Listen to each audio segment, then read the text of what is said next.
Hindu culture ఊరికే చెప్పరు. తీసిన గోళ్ళు కానీ తీసిన వెంట్రుకలు కానీ ఎక్కడ పడితే అక్కడ పడేయకూడదు. మీకు ఇప్పటికీ ఒక నమ్మకం ఉంది. బయటికి వెళ్ళొస్తే రోడ్డు మీద వెంట్రుకలు తొక్కామంటే ఊరుకోరు, తొక్కకూడదని చెబుతారు. గోళ్ళు తొక్కకూడదని చెబుతారు. ఎవరైనా నిమ్మకాయలు అవి పారేస్తే పగలగొట్టి తొక్కకూడదని చెబుతారు. దిష్టి తగులుతుంది అంటారు. అదంతా ఆరోగ్యానికి సంబంధించింది. మన గోరు పెరుగుతుందిగా, రోజు జీవం లేకపోతే పెరగదుగా. వెంట్రుకలు పెరుగుతున్నాయిగా, జీవం లేకపోతే పెరగవుగా. అంచేది గోళ్లల్లో వెంట్రుకల్లో జీవశక్తి ఉంది. ఎంతవరకు ఉంటుంది? పువ్వు మనం చెట్టు నుంచి కోసాం, అందులో జీవశక్తి ఎంతసేపు ఉంటుంది? కనీసం 1 గంట 2 గంటలు దేవుడి దగ్గర పెట్టినా ఆ పువ్వు కళకాంతుతో ఉంటుంది, తర్వాత వాడిపోతుంది. అంటే ఆ 2 గంటలు చెట్టు నుంచి తెచ్చుకున్న జీవశక్తితో ఉంటుంది కదా.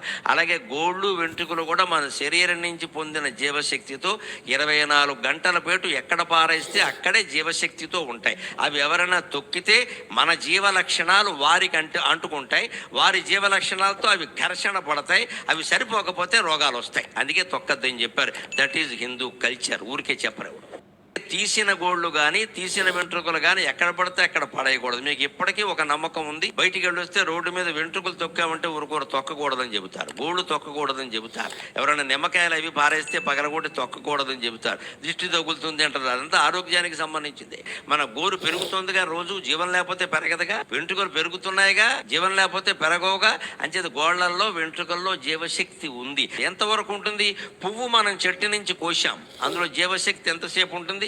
కనీసం 1 గంట 2 గంటలు దేవుడి దగ్గర పెట్టినా ఆ పువ్వు కళకాంతుతో ఉంటుంది, తర్వాత వాడిపోతుంది. అంటే ఆ 2 గంటలు చెట్టు నుంచి తెచ్చుకున్న జీవశక్తితో ఉంటుంది కదా.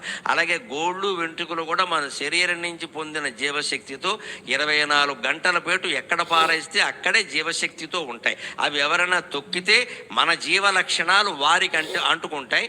వారి జీవ లక్షణాలతో అవి ఘర్షణ పడతాయి. అవి సరిపోకపోతే రోగాలు వస్తాయి. అందుకే తొక్కద్దని చెప్పారు. That is Hindu culture. ఊరికే చెప్పరు.